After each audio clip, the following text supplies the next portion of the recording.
আটার ভিতরে সিদ্ধ আলু দিয়ে মজাদার একটা নাস্তা তৈরি হবে, যে নাস্তা খেতে অন্য আর কোনো কিছুই দরকার হবে না। নমস্কার বন্ধুরা, সবাই কেমন আছো? আশা করি সবাই ভালো আছো।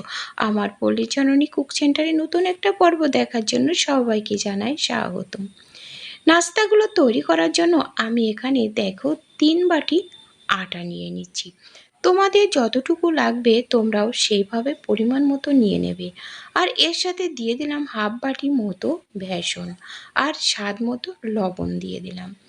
এবার দেখো, এই যে সেদ্ধ করা 2টো আলু নিয়েছি, আমি আগের থেকে আলুটা সেদ্ধ করে খোসা ছুলে রেখে দিয়েছিলাম।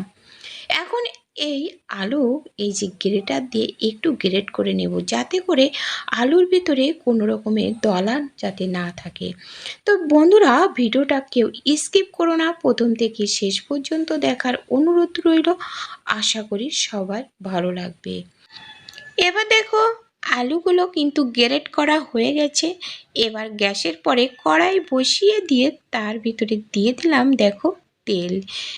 তো 1 চামচ মতো তেল দিয়েছি, আর 4টে শুকনো লঙ্কা দিয়েছি। শুকনো লঙ্কা দুটো একটু নেড়ে চেড়ে ভেজে নিয়ে দিয়ে দিলাম হাফ চামচ মতো গোটা জিরে, আর 2টো পেঁয়াজ কুচি দিয়ে এবার নেড়ে চেড়ে পেঁয়াজ কুচিটা ভেজে নেব। আর শুকনো ঝালটা কিন্তু আমি পাশের দিকে রেখে দিয়েছি। এই নাস্তাগুলো যে খেতে এতটাই সুস্বাদু হবে যে এটা বাচ্চা থেকে বড় সবাই কিন্তু পছন্দ করবে। আর এটা খাওয়ার জন্য অন্য আর কোনো কিছুই লাগবে না। আর বাচ্চাদের টিফিন বাটিতে দিলে তো 1 মিনিটেই টিফিন বাটি শেষ হয়ে যাবে।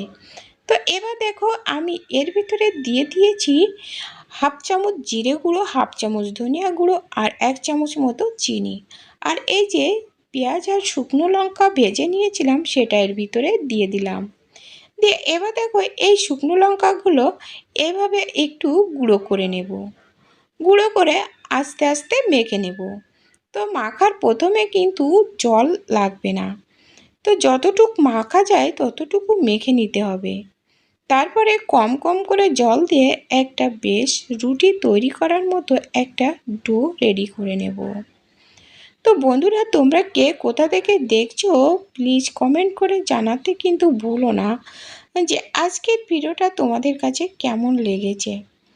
তোমাদের মিষ্টি কমেন্ট পেলে আমার পরবর্তী ভিডিও তৈরি করার জন্য আমি উৎসাহিত হই।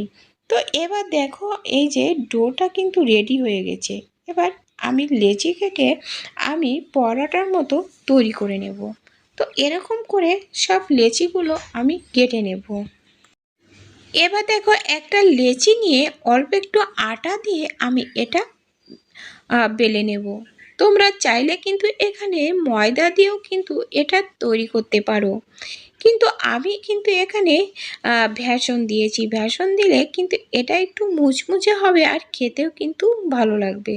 তো এই যে দেখো, আমি এরকম পুরু করে আমি তৈরি করে নিয়েছি।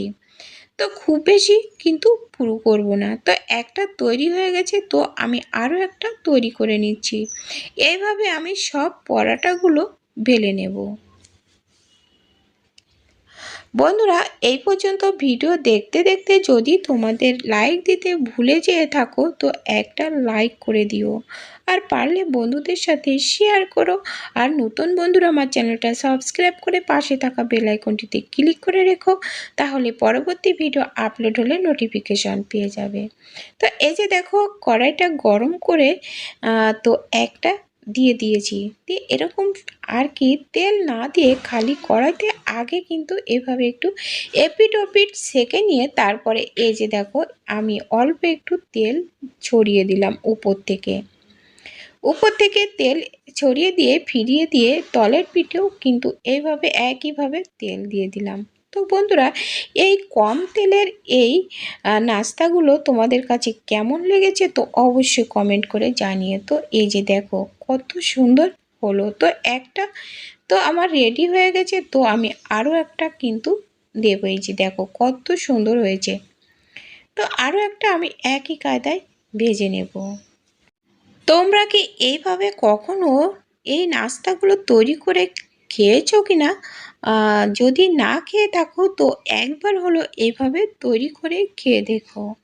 সামান্য তেল উপর থেকে এভাবে একটু ছড়িয়ে দিয়ে যে দারুণ একটা মজার রেসিপি হয়ে যাবে, খুবই স্বাস্থ্যকর আর খুবই সুস্বাদু। তো বন্ধুরা, যে সবগুলো রেডি হয়ে গেছে। তো বন্ধুরা, আজ এ পর্যন্ত, দেখা হবে পরবর্তী ভিডিওতে। ততক্ষণে ভালো থেকো, সুস্থ থেকো। নমস্কার বন্ধুরা।